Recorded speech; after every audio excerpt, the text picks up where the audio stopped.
একটা জিনিস খেয়াল করলাম, আমি যখন খুব ভালো অবস্থানে থাকি, লাইক আমার ক্যারিয়ার গ্রোথ ভালো, আমার এডুকেশনাল ব্যাকগ্রাউন্ড ভালো যাচ্ছে, কিংবা আমার ফাইন্যান্সিয়াল অবস্থাও ভালো, তখন আমার আশেপাশে শুভাকাঙ্ক্ষী বন্ধু বান্ধবের অভাব নেই।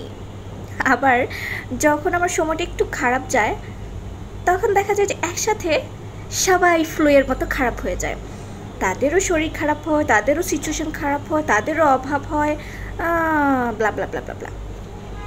তো মোরাল অফ দ্য স্টোরি একজন শিক্ষিকার কথা দিয়ে তুলে ধরতে চাচ্ছি।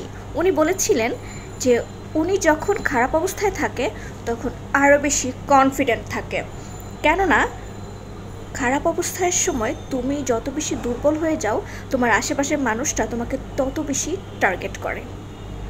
সো সোশ্যাল মিডিয়ার ব্যাপারগুলোও সেরকম। ব্যাকগ্রাউন্ডে যে হ্যাকাররা থাকে তারা সবসময় তোমার আইডিকে ছুক করে ফলো করতে থাকে, তুমি কখন কোন ফেজে যাচ্ছ, এবং তোমার তথ্যগুলো ওরা তো ঠিকঠাকভাবে স্টোর করতে থাকে, যখনই সুযোগ পায় তখনই ঝোঁক বুঝে কোপ মারে।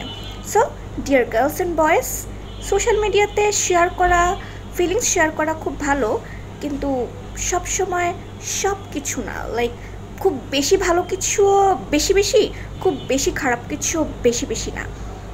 মানে গুগলের মতো চ্যাট জিপিটি এবং এই সোশ্যাল এনভায়রনমেন্টটা তোমাকে যেন ট্র্যাক করতে না পারে, সেভাবে ওদেরকে একটু কনফিউজ করে রাখবা।